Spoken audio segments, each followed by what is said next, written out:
For our reading of the Bible through the year 2024, from the English Standard Version of the Bible by Crossways Publishing, a division of Good News Publishing of Wheaton, Illinois, a reading of 2 Chronicles, chapters 27 and 28, followed by Psalm 88. 2 Chronicles 27 and 28. Jotham was 25 years old when he began to reign, and he reigned 16 years in Jerusalem. His mother's name was Jerusha, the daughter of Zadok, and he did what was right in the eyes of the Lord, according to all that his father Uzziah had done, except that he did not enter the temple of the Lord. But the people still followed corrupt practices. He built the upper gate of the house of the Lord, and did much building on the wall of Ophel. Moreover, he built cities in the hill country of Judah, and forts and towers on the wooded hills. He fought with the king of the Ammonites, and prevailed against them, and the Ammonites gave him that year 100 talents of silver, and 10,000 cores of wheat, and 10,000 of barley. The Ammonites paid him the same amount in the second and third years. So Jotham became mighty, because he ordered his ways before the Lord his God. Now the rest of the acts of Jotham, and all that his wars and his ways, behold, they are written in the book of the kings of Israel and Judah. He was 25 years old when he began to reign, and he reigned 16 years in Jerusalem. And Jotham slept with his fathers, and they buried him in the city of David, and Ahaz his son reigned in his place. Ahaz was 20 years old when he began to reign, and he reigned 16 years in Jerusalem.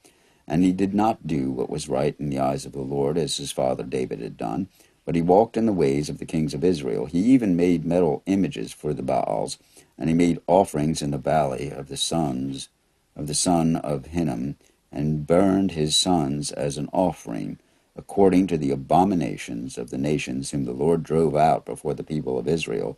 And he sacrificed and made offerings on the high places and on the hills, and under every green tree. Therefore the Lord his God gave him into the hand of the king of Syria, who defeated him, and took captive a great number of his people, and brought them to Damascus. He was also given into the hand of the king of Israel, who struck him with great force. For Pekah the son of Remaliah killed 120,000 from Judah in one day, all of the men of valor, because they had forsaken the Lord, the God of their fathers. And Zikri, a mighty man of Ephraim, killed Maaseiah the king's son, and Azrikam the commander of the palace, and Elkanah the next in authority to the king. The men of Israel took captive 200,000 of their relatives, women, sons, and daughters. They also took much spoil from them, and brought the spoil to Samaria. But a prophet of the Lord was there, whose name was Oded, and he went out to meet the army that came to Samaria, and said to them, Behold, because the Lord your God of your fathers was angry with Judah, he gave them into your hand, but you have killed them in a rage that has reached up to heaven. And now you intend to subjugate the people of Judah and Jerusalem, male and female, as your slaves. Have you not sins of your own against the Lord your God?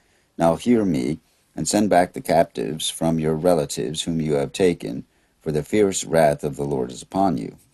Certain chiefs also of the men of Ephraim, Azariah the son of Johanan, Berechiah the son of Meshillemoth,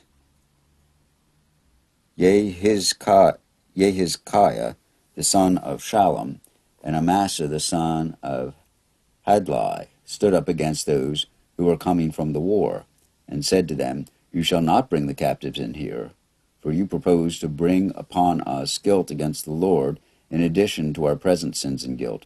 For our guilt is already great, and there is fierce wrath against Israel. So the armed men left the captives and the spoil before the princes and all the assembly, and the men who have been mentioned by name rose and took the captives, and with the spoil they clothed all who were naked among them. They clothed them, gave them sandals, provided them with food and drink, and anointed them, and carrying all the feeble among them on donkeys, they brought them to their kinsfolk at Jericho, the city of palm trees, and they returned to Samaria. At that time King Ahaz sent to the king of Assyria for help, for the Edomites had again invaded and defeated Judah and carried away captives, and the Philistines had made raids on the cities of the Shephelah and the Negev of Judah, and had taken Bethshemesh, Ajalon, Gederoth, Soko with its villages, Timnah with its villages, and Gimzo with its villages, and they settled there. For the Lord humbled Judah because of Ahaz, king of Israel, for he had made Judah act sinfully, and had been very unfaithful to the Lord. So Tiglath-Pileser, king of Assyria, came against him and afflicted him instead of strengthening him. For Ahaz took a portion from the house of the Lord and the house of the king and of the princes, and gave tribute to the king of Assyria, but it did not help him. In the time of his distress he became yet more faithless to the Lord, this same king Ahaz, for he sacrificed to the gods of Damascus that had defeated him, and said, Because the gods of the kings of Syria helped them, I will sacrifice to them that they may help me. But they were the ruin of him and of all Israel. And Ahaz gathered together the vessels of the house of God, and cut in pieces the vessels of the house of God, and he shut up the doors of the house of the Lord.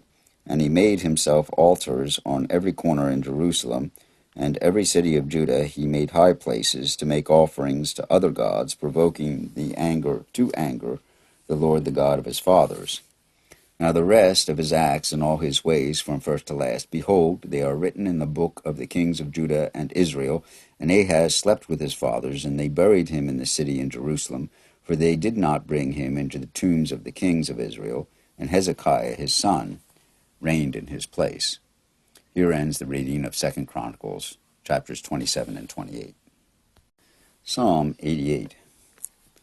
O Lord God of my salvation, I cry out day and night before you, that my prayer come before you. Incline your ear to my cry. For my soul is full of troubles, and my life draws near to Sheol. I am counted among those who go down to the pit. I am a man who has no strength, like one set loose among the dead, like the slain that lie in the grave, like those whom you remember no more, for they are cut off from your hand. You have put me in the depths of the pit, in the regions dark and deep. Your wrath lies heavy upon me, and you overwhelm me with all your waves. You have caused my companions to shun me. You have made me a horror to them. I am shut in, so that I cannot escape. My eye grows dim through sorrow. Every day I call upon you, O Lord. I spread out my hands to you. Do you work wonders for the dead? Do the departed rise up to praise you? Is your steadfast love declared in the grave, or your faithfulness in Abaddon? Are your wonders known in the darkness, or your righteousness in the land of forgetfulness? But I, O Lord, cry to you. In the morning my prayer comes before you. O Lord, why do you cast my soul away? Why do you hide your face from me? Afflicted and close to death from my youth up, I suffer your terrors. I am helpless. Your wrath has swept over me. Your dreadful assaults destroy me. They surround me like a flood all day long. They close in on me together. You have caused my beloved and my friend to shun me. My companions have become darkness. Here ends Psalm 88. And these readings of 2 Chronicles and Psalm 88 from the English Standard Version of the Bible by Crossways Publishing, a division of Good News Publishing of Wheaton, Illinois.